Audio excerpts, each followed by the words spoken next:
Hey guys, it's Alan, the Fireman 1028, and today what I'm going to do is I'm going to give you a long-term 20,000 mile review of our 2023 Ram 3500 high output with the Ison transmission. Now, had a 2018 4th gen Ram 2500 that had the Cummins with the 68 RFE. You know, I've covered that truck, done some mileage videos on that truck in the past. It was a really good truck. We put 200,000 miles on that truck and sold it to my mechanic Willis, and he's already got some big plans for it as to what he's got like a 50-foot trailer he's gonna haul with it. So that truck's gonna live on. Really kind of struggled when I was buying our next truck as to whether just to get out of diesels or to go back with another, to go with a gas or to go back with another diesel. And really the only diesel I was going to consider was going to be another Cummins. But at the time, this is, of course, this was prior to the, the announcement of the 2025s with the ZF PowerFlight transmission. And there was no timeline as to when those were going to come out. So we needed to make a decision and buy something before the end of the year. So we were kind of stuck with buying.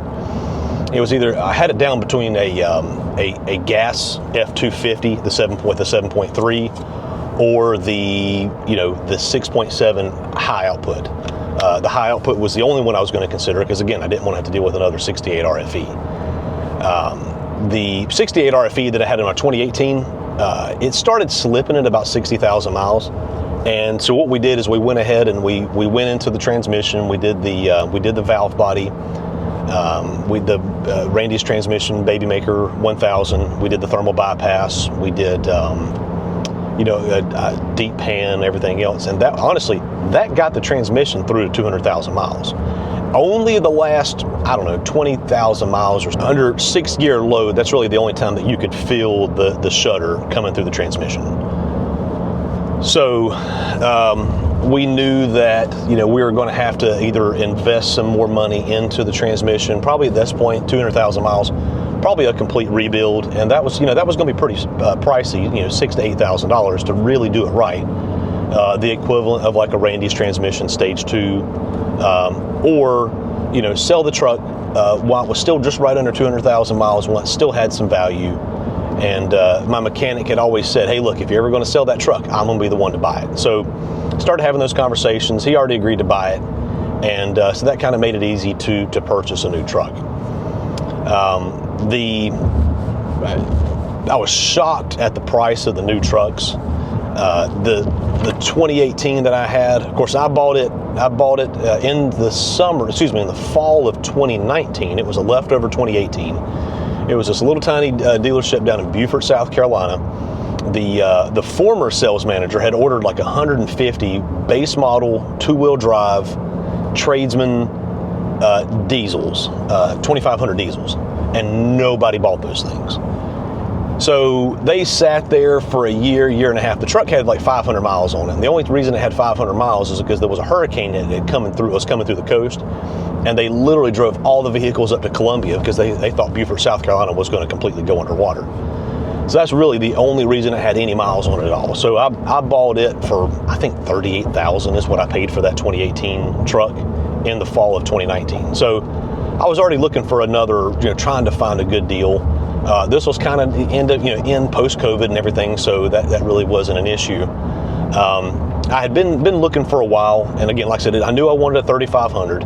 I knew I wanted a white truck because I just love the way the white trucks look, and I wanted the sport package. So there was a lot of very specific criteria that I was looking for.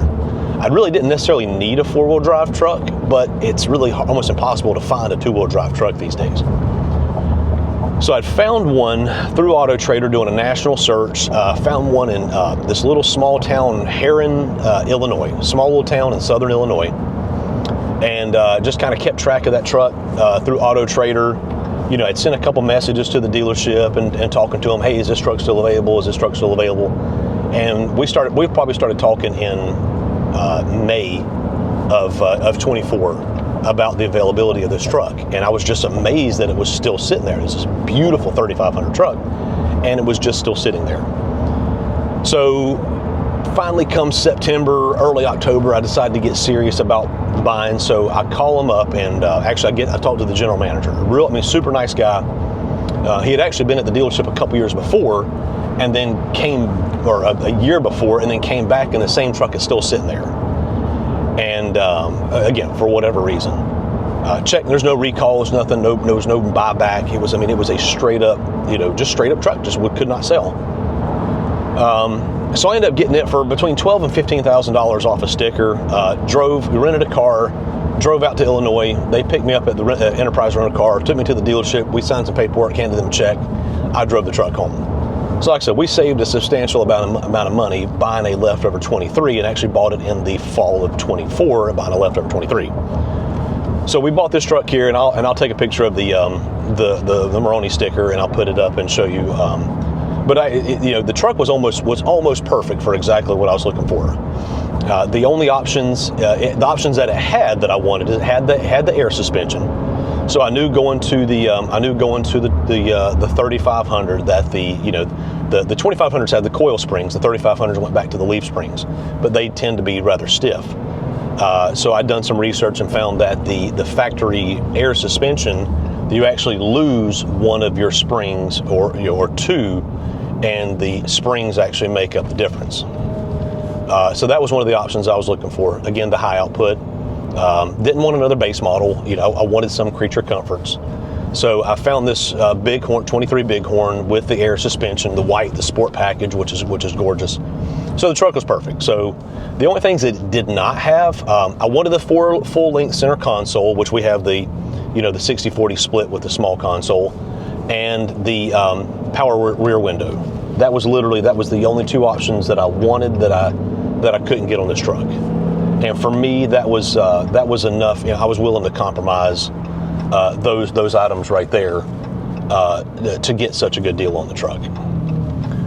So, like I said, the truck is completely stock as far as mechanical. We've done a couple cosmetic things, but we haven't done anything mechanical to the truck. The 5th gen, 4.5 gen, however you want to call it. The biggest difference for me between the trucks is the sound level inside the truck, and we'll go over that as we kind of go through our different categories. But it's a lot. I'd say it's a lot smoother of a ride. It's a lot quieter of a ride, and there's various reasons for that. I know Ram or Stellantis did a lot to improve the body panels, the noise deadening material, and everything else, and then the engine. That was one of the few areas that it kind of had me concerned, was going from the tried and true, flat tappet to the hydraulic lifters on this new 6.7 Cummins. So that was really the only issue I had. I know there had been some failures and everything else. Come to find out, it was mostly the early models. Plus, there was one batch, kind of during COVID, where there was some issues with the manufacturer, one of the manufacturers of the hydraulic lifters and everything. So it seemed like it had been isolated enough, and Stellantis had come out and really said, okay, this is, we've got this taken care of. There's no issues. That made me comfortable with buying this model of truck. So again, like I said, the only other truck I had even considered was a gas F-250, the 7.3 liter Godzilla gas motor. Actually, a good friend of mine has a dealership in Gastonia. Went to her. She loaned me a 24 Lariat F-250 with the gas. Really enjoyed that truck, really enjoyed the engine. Of course, the mileage took a hit, especially from my deleted Ram, and I'll go over the mileage down the road too in this video. But the best I could get was about 14 miles per gallon on the highway out of that gas motor, and that was as easy cruising as it could be. So I knew towing was going to be, mid single digits, which for me really was not acceptable. It didn't have the big tank either. So it had a 36-gallon tank, which at 6-7 miles per gallon, that's not going to get you very far. And then for me, the idea of taking my 36, 38-foot travel trailer and having to go through a gas pump, in the front of a gas station, just was not something I was looking forward to. So, and the dimensions of the truck, the dimensions, you know, these Ram trucks, this is the body style of these 23s, and actually the new 25s as well, is the same body. It's been the same body since the beginning of the fourth generations. And it is a smaller cab. It's a more intimate cab than what Chevy and Ford are putting out now. But for me, that was not a negative, that was a positive. I wanted the smaller cab that I got in this truck here. And so even actually when I was driving that other truck, I ran into a trash can just because I wasn't used to the dimensions of the bigger truck. Could I have gotten used to them? Yeah, sure. But I like the dimensions. I knew the Rams would fit in a lot of the parking decks that I had to go to in downtown Charlotte and Columbia and everywhere else. The Fords, it was going to be a little iffy. So for me, that was a big deal. And like I said, the Ram did everything I needed to, so that really kind of focused in on that Ram. So as far as competition goes, the only truck I was considering would have been a gas, 7.3 gas F-250. All right, so let's go back to the powertrain. Let's go back to the powertrain on this 4.5 gen Ram 3500. So again, I definitely did not want the 68 RFE, and again, the rumors were out about the ZF transmission, but there was nothing definite. We knew the transmissions, the contracts for the 68 RFE had been canceled. We knew the Ison contracts had been canceled, but we didn't know what was coming out, and we didn't have a time frame. And again, we were kind of on a deadline of buying before the end of the year, so we were kind of forced to buy what was out. The Ison had a great reputation. I knew they had some snap ring issues in a small batch somewhere along the lines, but overall, it is a maintenance-intensive transmission, needing service every 60,000 miles. But besides for that, I mean, like I said, it was the only other negatives is how it shifts, and it is a little clunky when it shifts. But honestly, for me, coming from a tuned 68 RFE with a valve body, and not tuned for performance, but tuned for longevity, I was already kind of used to a clunky shifting transmission that didn't have the slippage. So for me, that really wasn't that big of a deal. But the High Output Cummins, with 1,075 foot-pounds of torque, so I knew I was going to take a hit on the mileage.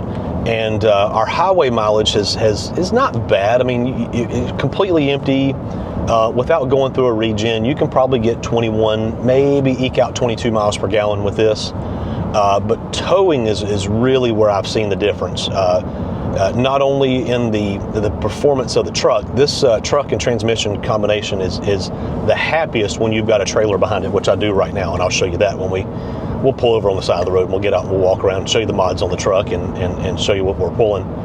But that's when this truck is happiest, not only as far as driving characteristics. I mean, it drives as smooth as it can be, but the transmission and the engine are happiest when they've got a load behind them.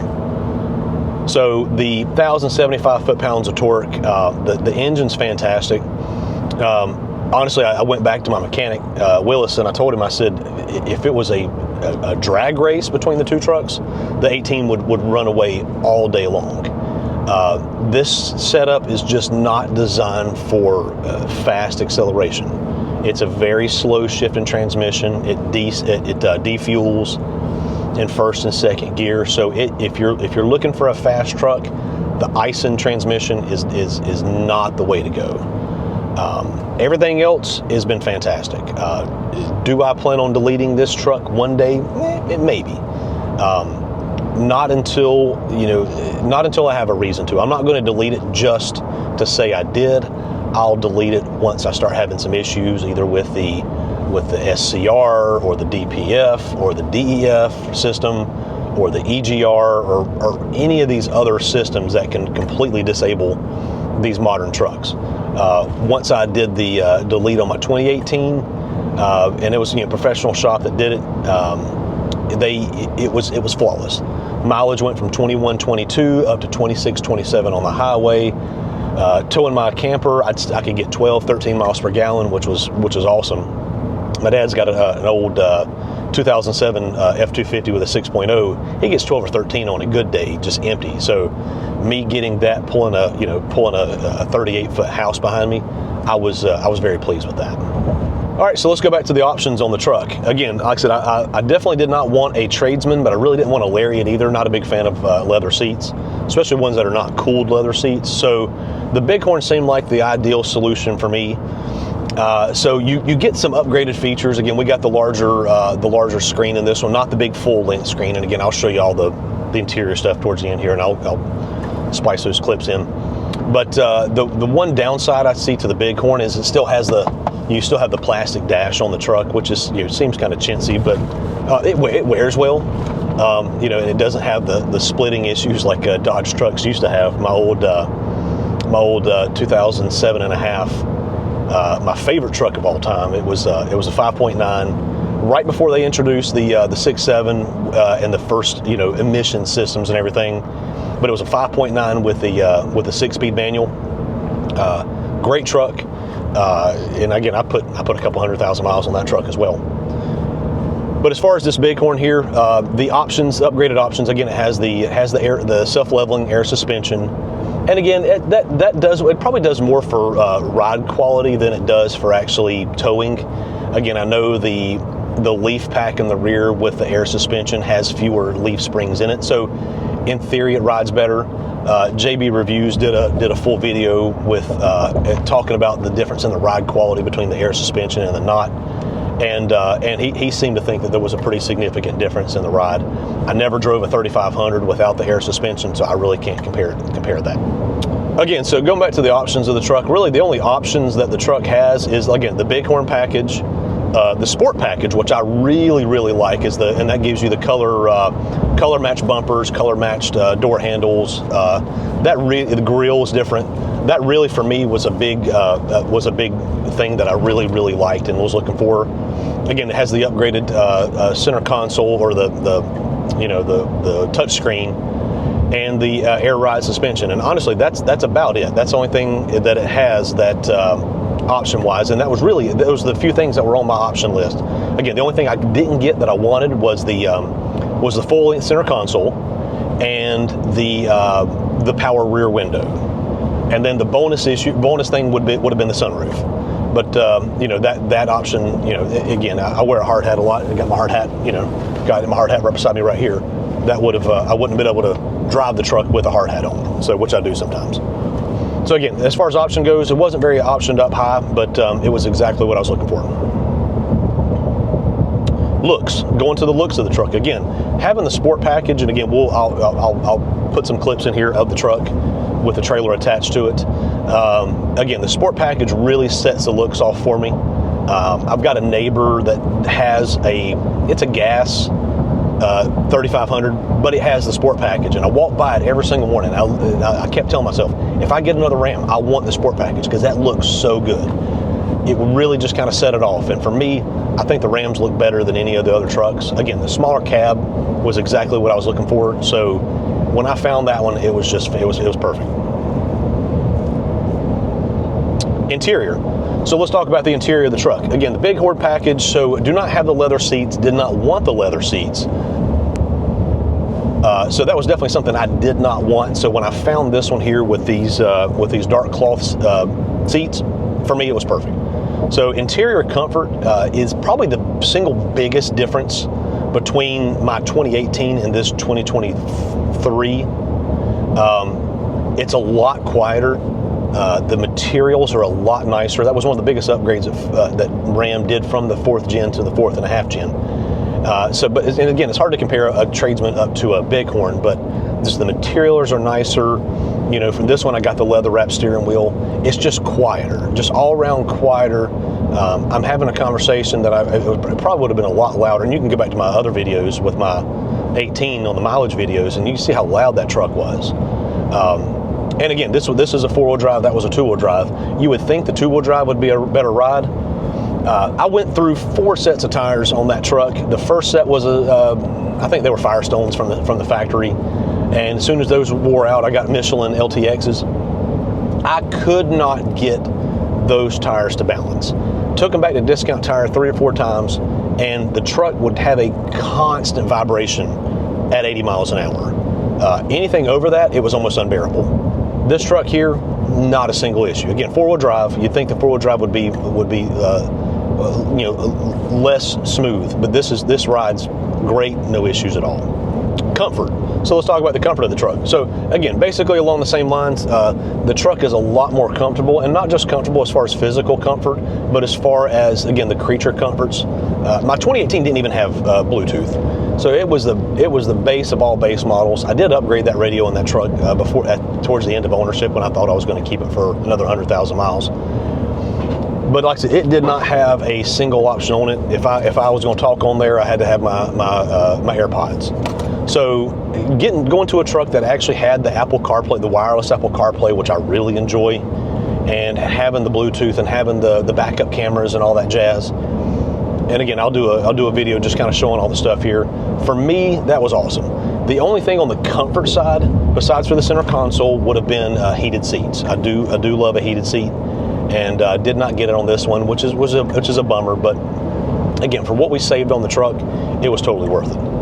I will say that the stock seat foam is just as bad in the 23, the 4.5 gen, at least in the cloth seats. Can't necessarily speak for the leather seats, but at least in the cloth seats, it was just as god awful as it was in my 2018. Gino's Garage, and again, if you know anything about Rams, you probably know about Gino's Garage. It's a company that sells parts almost exclusively for the Dodge and the Ram trucks. They actually made their own lower seat cushion for the driver's seat. My 2007 was horrible. I ended up actually taking the seat off and just like stuffing pieces of foam inside there. My 2018 was god awful, so I bought the Gino's Garage cushion, had that put in there. It made the front seat a lot firmer, but the stock seat, you almost like you sunk into it, and it was almost unbearable. And even on that first ride back from Illinois back to Charlotte, I felt it. I was like, this is not going to do it. So before I even, on the drive back, coming I-40 from Illinois, coming through Kentucky, I'm on the phone with Gino's Garage saying, hey, does that seat cushion, is that part number still the same one that will go from the 4th gen to the 5th gen? And the guy, he called me back 2 or 3 times, and because their website showed through 22, which I mean 22 and 23 should be the same trucks. And the end answer was yes, it is the same, and it shouldn't be a problem at all. So we, the 6.4 that just died. So I ordered that seat cushion before I even got home on the first drive. It was that bad. So that besides the only comfort issue I found was that right there. Seat cushion was god awful. It's almost embarrassing that you just kind of sank into the seat. Besides for that, tinted the windows, and the interior's fine. It's great. Like I said, it's nice and quiet. I did put a bullet point, bullet solutions, bullet point. I'll put a link in it. What's it called?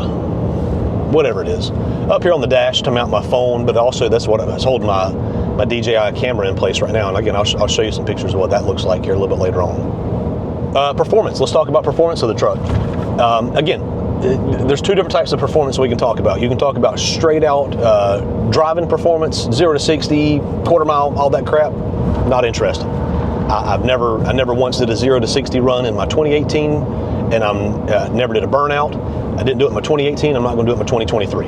I don't buy a truck for that. I've got a sports car, and I've got motorcycles if I want to go fast. So my truck is not something that I'm even interested even trying that out in. Towing performance, fantastic. Couldn't ask for anything better except for mileage. As soon as you put a trailer behind these trucks, they're happy. Regular trying to run from street light to street light, they're horrible. It's kind of, I'm not going to say embarrassing, but it's disappointing. How about that? That 0 to 60 is just it's not very. Not very fun. Highway driving. So let's talk about highway driving again. Just going back to the kind of the performance of it. My 2018, I'm going 74 miles an hour right now with cruise control. This thing's perfect. This is a perfect highway vehicle. Again, since I fixed the seat cushion, it rides fantastic. It tracks. I think every Ram kind of pulls a little bit to the left. But I know there's some alignment specs that you can change that with, but honestly, it's fine for me. I'm used to kind of holding that steering wheel just to holding the steering wheel just to the right a little bit. But it travels down the road either empty or full. Again, empty, I'll get 21, 22 miles per gallon. So it is my truck is our family, family long haul vehicle. Definitely not my wife's Jeep. And as far as towing, like I said, it's a very comfortable vehicle for taking the whole family and for towing our camper. We've been traveling down to Florida more than we have anything else, going down to the Kennedy Space Center. So that, from Charlotte, that's a pretty good drive, and it's very comfortable for my family and our 4 dogs. So no issues there. Going back to towing, this truck was designed to tow. It's very happy towing. All the gauge cluster, it tells me everything that I need to know as far as towing. Again, going back to the diesel aspect of it by itself, for me, again, being able to take my 38-foot camper and pull into the truck pumps at the Quick Trip or whatever truck stop, for me was the biggest selling point of going back to another diesel. Trying to imagine get that thing through there, and it's not a fifth wheel either, so it doesn't have the greatest turning radius. Getting that thing into a regular pump was not something that I was looking forward to, and really that was the single biggest thing that turned me off from going to a gas engine. So, but towing wise, it's fantastic. It pulls great. The airbags, they do have the alternate trailer height, so you can lower it down, and you can see that when you hit that, it'll lower the rear end about an inch and a half. It's hard to really hear it because with the engine running, but it does a good job, and then it raises it back up. It doesn't squat because it's self-leveling on the rear. Of course, my trailers don't squat anyway because my personal, my camper, I got it set up perfect with the weight distribution bars and the what's the name of that hitch? The WaySafe hitch. It really doesn't squat anyway, but neither did my 2018. Mileage. Let's talk about mileage. Again, I've mentioned that a couple times already. Empty highway, I can get 21, sometimes 22 miles per gallon. It will be interesting to see if this engine kind of loosens up and breaks in at 100,000 miles like my 2018 did. You read on all the forums, and that's what everybody would say is, oh, wait till 100,000 miles, it'll kind of loosen up. And sure enough, the 2018 did. It probably improved another mile per gallon by the time I hit 100,000 miles, which is it's hard to believe because most engines you think of 100,000 miles is towards the end of the life, and with that Cummins, it was really just kind of getting broken in. My towing mileage is the one area that I've been disappointed with. Again, and I don't know if once we delete the truck, if it's going to make that big of a difference or not. But and I've got a couple videos, and I'll link those up here now. Towing my utility trailer, I mean, my son and I just 2 weeks ago, we pulled it up to Robbinsville, North Carolina, up to the tail of the Dragon to pick up a motorcycle. That whole round trip, I got 14.6 miles per gallon, which was horrible. I was really not happy with that at all. But it is what it is. It is it's a 7,000 pound truck with almost 1,100 foot-pounds of torque. Hadn't really compared it to what a Chevy or a Dodge or a Ford would get as far as mileage. But again, if I'm gonna get on a diesel, it's going to be a Ram. So mileage has been one of those areas that I've been disappointed. Again, delete it, maybe it'll improve, maybe it won't. Maintenance-wise, maintenance has been fairly easy so far. It's the oil filters are still in the same location, so you got to go up through the front wheel well to get to it. Again, I've got a fleet of vehicles, and I don't maintain my own vehicles anymore. I've got 8 or 10. I think we've got 10 vehicles now. So I've got a mechanic that does all our maintenance for us. The one thing I've seen so far in the first 20,000 miles is that I'm used to replacing fuel filters every other oil change. I like to do 10,000 mile oil changes and replacing the fuel filters every 20,000 miles. Well, and on my 2018, my fuel reminder here on the dash, it would still have probably 20-30% left in it at 20,000 miles. This one here went to zero in less than 15,000 miles.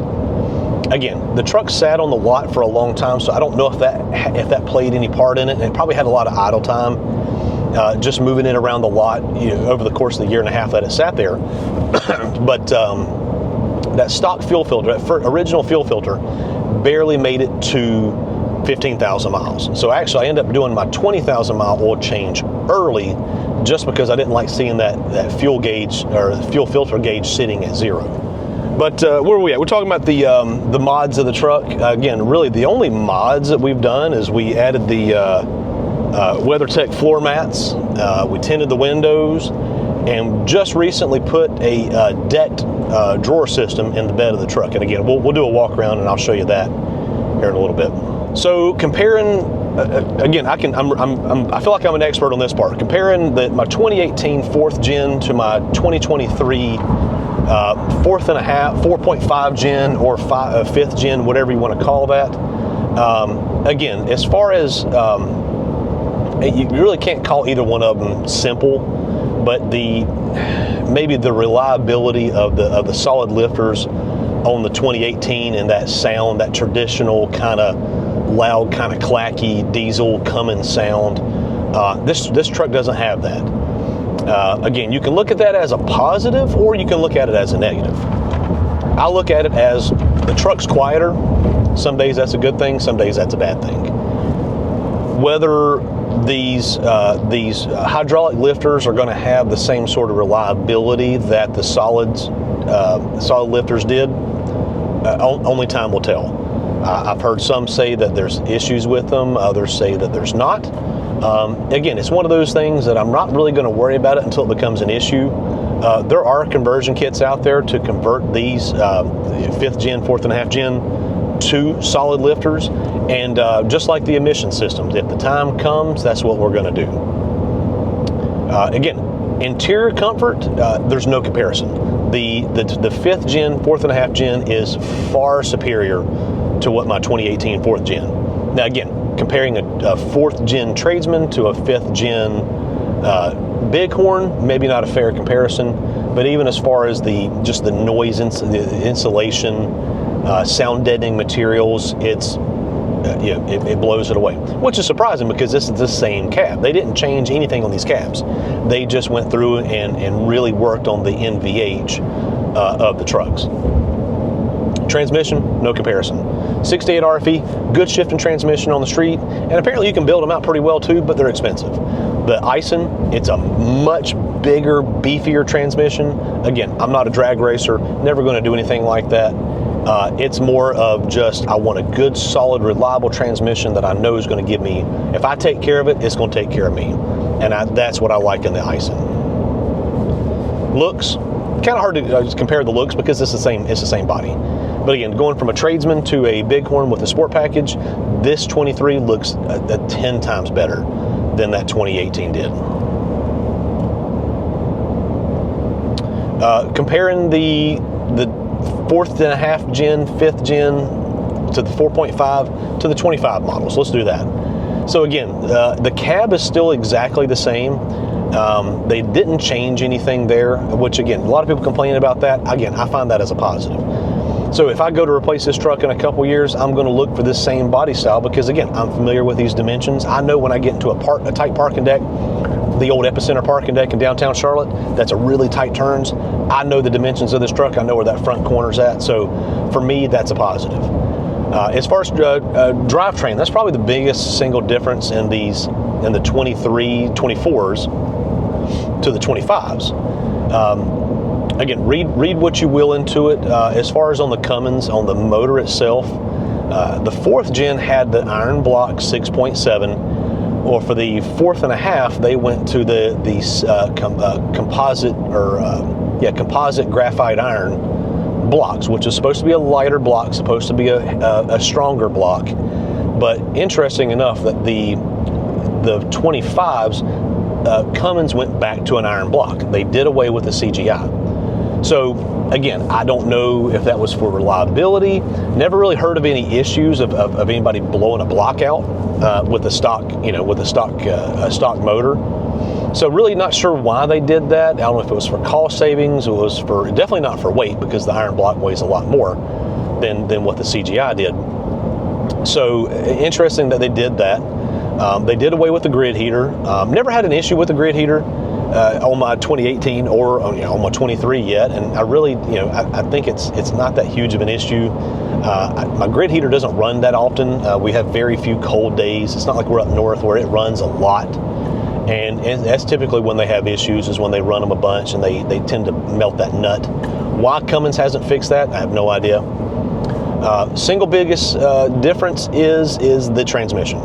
So again, gone are the Aisin transmissions, gone are the 68 RFE, and replaced by the ZF PowerFlight transmission. I strongly considered a Hemi 2500 just to get that ZF transmission. Now it's not the same. It's not the exact same transmission that's in the gas motor. They call it the PowerFlight. It's actually, they use it on a lot of heavier duty applications. I've seen some of the reviews. TFL's got one out there, a couple other ones, but it's going to be hard to say. It's too early to say. How about that? It's too early to say how that transmission. It's definitely a lot better because you're having those 8 speeds versus the 6, and it probably shifts a lot better and a lot smoother than what this Aisin does. But again, for me, I don't think it's worth the upgrade to go from a 23 to a 25. Now, when I go to upgrade from a 23 to a 28 or whatever else, then yeah, hopefully by then, if there's any issues, they've been worked out, and I'll feel comfortable getting that new transmission. Body-wise, again, it's the same body, so there's really no comparisons there, and that's really about it. That's really the only differences in the trucks. Overall, again, I'm very, very pleased with with my 23 Ram 3500. The Sport Package, again, makes it one of those vehicles when you park it in a parking lot, you turn around and you look at it, you're like, damn, that's a good looking truck. It's for me, the dimensions are exactly what I was wanting. It's the crew cab or the quad cab, whatever they call it, with the short bed. So it's a 6.5 foot bed. It looks right. It's the right size. It fits me perfect. It's plenty of room inside, but it's not cavernous like what those new Fords feel like. So again, I've always been a Ford guy growing up, but these Ram trucks have really gotten me in. Again, unless something changes, my next truck will be another Ram. All right, so let's give a little walk around of of the interior of the truck. So again, we got the larger screen, which is fantastic. Again, considering that my last truck didn't even have Bluetooth, having something like this here is great. Again, the only thing I wish it had inside the truck comfort-wise would have been the heated seats. I love me a heated seat. Even in the summertime, I'll crank up my AC and then turn on the heated seats and just let them fight for my love. But as far as, like I said, having the Apple CarPlay, the wireless CarPlay, it's fantastic. The backup camera, again, like I said, great backup camera. And being able to use it, and just, I'm always paranoid about my hookups on my trailer, so being able to look at it going down the road, it just gives me a sense of comfort there.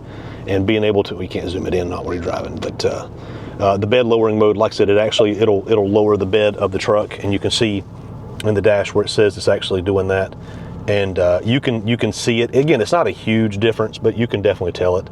Again, the seats, we'll get out of the truck here. Again, excuse my mess. The seats, it's the Bighorn cloth seats. Again, the cushion that was on these was god awful. The thing would sink down, and it was just terrible. I could not stand the. I can hear my trailer kind of creaking from the bed of the truck lowering down. But I had to replace that seat cushion literally on the drive back from Illinois to Charlotte. I ordered the seat cushion because it was that bad. So Ram, come on, give us something better with that. Let's look at the outside of the truck.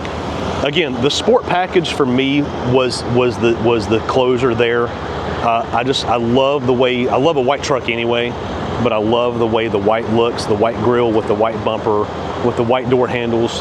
You see, I got a white trailer too. So I like a good clean white vehicle. For me, this is the best. It gets dirty, and look at it from the side profile with the trailer. Again, I pulled over on the side of the road, but again, like I said, for me, that right there, that's just a perfect setup.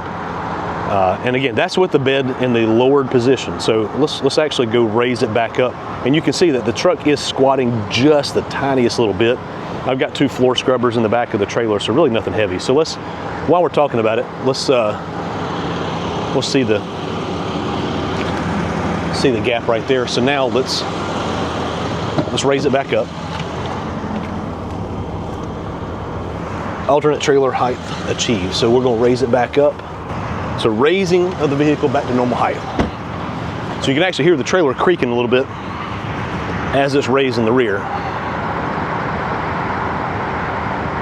I don't know if you can see it. It's not a huge difference. It's about an inch, maybe inch and a half that it raises the rear up.